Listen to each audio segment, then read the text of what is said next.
Hey, this is Kent with Jones and Associates in Cleveland, Tennessee. This is going to be part 2 of a series on what to tell your lawyer when you're getting divorced. In my practice, the first thing that usually comes up are issues when you have children. And there are going to be a lot of things that you need to think about coherently, if you can, before you get into your lawyer's office. What was traditionally known as child custody has been kind of reformatted into primary residential parent. And the primary residential parent in most cases is simply for purposes of income tax. It will be the person that the child or children spends most of their time with, but I believe the trend is that we're getting away from the concept of custody. If there isn't anything worked out that's going to be joint, so to speak, then the concept of visitation comes up. And it's important to develop a sense of continuity or when you get a divorce, and so it's important that both parents still have exposure to the child or children. So the concept is visitation, and I think some of these issues are, as we've discussed before, best worked out in mediation, and you'll pretty much put down a schedule that, let's say, John is going to be the primary residential parent, and Jane is going to have visitation. So we work out a schedule as to when the child or children will be exchanged, where they will be exchanged. A very popular place in the divorces that we have done has been like the playground at a McDonald's, and sometimes, it could be a school or something like that. There is a concept of supervised visitation. We don't get into it that often. Usually that's when one of the parents has been guilty of something that we'll talk about later in the series, like abuse or something like that, and so you're going to have someone set up to be there when that particular spouse, which will soon to be ex-spouse, visits with the child or children.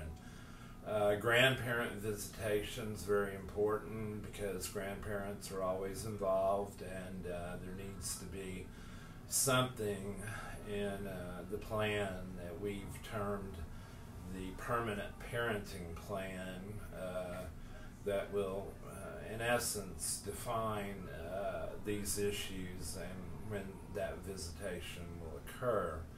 A big issue is religious upbringing.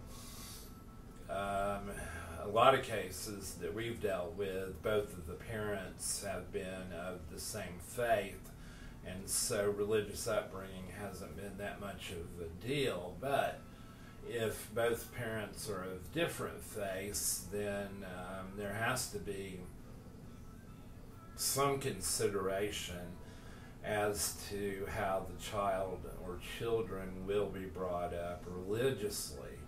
It could be one of the denominations, so to speak, or the other. It could be a combination of both. Major decision making is important. When I've been in mediation, I've always advocated that both parents have a role in major decisions. And major decisions, maybe major hospitalization, It could be college, anything that's going to come up that's going to be of great importance over a long period of time. Everyday decision making is, who's going to make the decisions when, they skin their knee and have to go to the doctor, or they're sick and have to be out of school and things of that nature. And, again, those issues are well handled in mediation with usually a Rule 31 family law mediator. And in my experience, everyday decision making is something that you just put on the plate of the parent that has the child at that time. Insurance is important. You've had insurance before. Who's going to pay for the insurance? Who's going to carry the insurance? A lot of it will depend on the company that they work for. Health insurance, dental insurance, eye insurance, all these things are important. Life insurance is important. I would say that there needs to be a policy on the life of the parent to protect the child. And finally, college education. We've touched on this a bit in major decision making, but college education is extremely important. In our experience, usually when a child gets to the age where they're going to go to college, they like to have input into the decision, obviously, and maybe all the input.